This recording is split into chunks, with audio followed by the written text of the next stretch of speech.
మనం సమాజంలో 10 మందికి సేవ చేయాలని చెప్పంటే గొప్ప అద్భుతాలు చేయక్కర్లేదు, గొప్ప త్యాగాలు చేయక్కర్లేదు. మన జీవితాన్ని మనం చూసుకుంటూ, మన కుటుంబాన్ని నిజాయితీగా పోషించుకుంటూ, మిగతా సమయాన్ని క్రమమైన పద్ధతిలో సమాజం కోసం విజ్ఞప్తితో వినియోగించవచ్చు. దానికి సజీవమైన ఉదాహరణ young Indian blood donors club.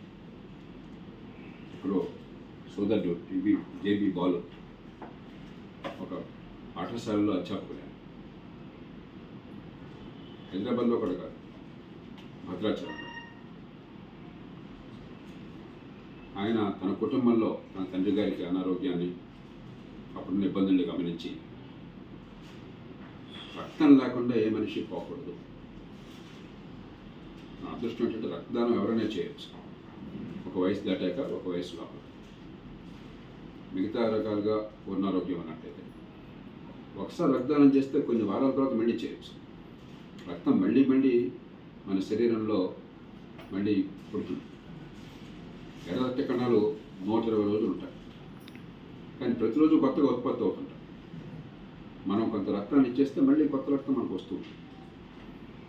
ఏ రకంగా అనారోగ్యం ఉండదు.